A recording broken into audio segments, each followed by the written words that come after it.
अब आप इस कलयुग के रिश्ते को देखिए, जहां इंसानों के लिए रिश्तों का मतलब पूरी तरह से बदल चुका है, और इस बात को आप हमारी अगली खबर से समझ सकते हैं। और यह खबर आपको बताएगी कि आज कैसा कलयुग आ चुका है। उत्तर प्रदेश के मथुरा में एक बुजुर्ग महिला की चिता को शमशान घाट में 9 घंटे तक इसलिए मुखाग्नि नहीं दी गई क्योंकि उसकी तीनों बेटियों के बीच अपनी मां की संपत्ति को लेकर विवाद चल रहा था, और वो शमशान घाट में इस बात की जिद पर अड़ी हुई थी कि जब तक उनकी मां की संपत्ति का बंटवारा नहीं हो जाता तब तक उनकी मां का अंतिम संस्कार नहीं होने दिया जाएगा। शमशान घाट की तस्वीरें देखिए। शमशान घाट की जब आप तस्वीरें देखते हैं तो आपको कैसी भावनाएं आती हैं। उस समय आपको ऐसा लगता है कि एक ही सत्य है इस दुनिया में, और वो है मृत्यु। बाकी आप सब ने जो भी अर्जित किया है सब यहीं रह जाएगा। एक विरक्ति की भावना आती है जब आप शमशान को देखते हैं, लेकिन यहां नहीं आएगी। 85 वर्ष की इस महिला का नाम पुष्पा था। पुष्पा की 3 बेटियां हैं। इनमें से भी जो सबसे बड़ी बेटी है वो अपनी मां को अपने साथ रखती थी, और इस दौरान इस महिला ने अपनी कुछ जमीन अपनी सबसे बड़ी बेटी के नाम कर दी। क्योंकि वो अपनी बेटी के पास रहती थी इसलिए उसने कुछ जमीन अपनी बेटी के नाम कर दी।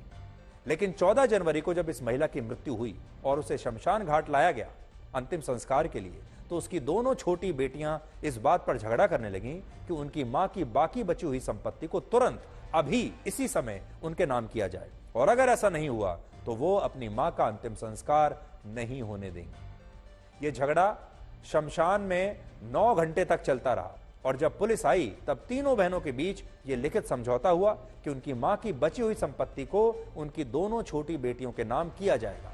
और जब यह समझौता हुआ तब कहीं जाकर उसके बाद इस महिला का अंतिम संस्कार किया गया। हिंदू धर्म में जीवन को क्षणभंगुर बताया गया है, जो कुछ क्षणों में समाप्त हो जाता है, जबकि मृत्यु को वो शाश्वत सत्य बताया गया है जिसे लोग जितना जल्दी स्वीकार कर लें उतने ही वो सुखी, शांत और संयमित रहेंगे।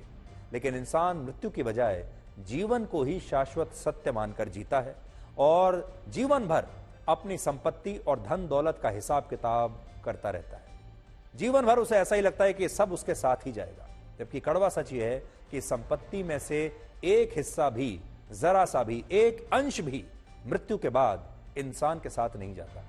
जिस पल किसी इंसान की मृत्यु होती है उसी पल उसकी सारी संपत्ति उसके परिवार के लोगों की हो जाती है, और फिर उस संपत्ति के लिए परिवार के लोग जिंदगी भर लड़ते झगड़ते रहते हैं, और जब उनकी मृत्यु भी हो जाती है तब वो भी इस संपत्ति को यहीं छोड़कर चले जाते हैं।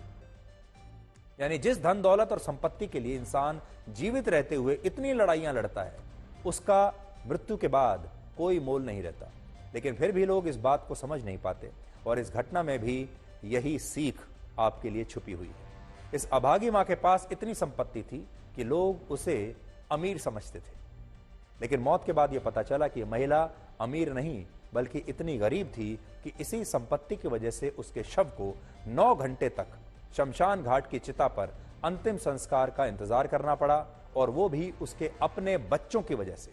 और इससे दुखद कुछ भी काम, कोई भी बात और क्या हो सकती है। यह सुनकर ऐसा लगता है कि इससे अच्छा तो त्रेता युग था, जब राक्षस भी युद्ध में अपने परिवार के लिए अपने प्राण न्यौछावर कर देते थे।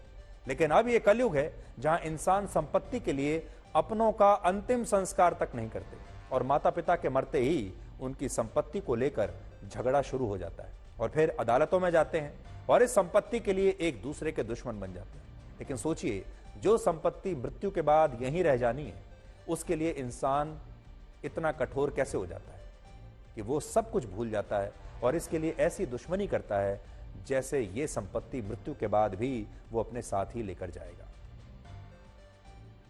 तो वैसे 8 बार तो यहाँ पर पंडित जी आ चुके हैं, जिनको ये लौटा चुके हैं। कभी बुला लेते हैं, कभी लौटा देते हैं। लकड़ी वगैरह सब तैयार हो चुकी है, चिता में बॉडी रखी हुई है। अग्नि भी जल गई थी दाग लगाने के लिए, लेकिन इन लोगों ने अग्नि बुझवाकर और वो अंतिम संस्कार यहाँ रुकवा दिया। और सुबह से यहाँ दोनों पक्ष आपस में 3-4 बार इनमें हाथापाई भी हो चुकी है।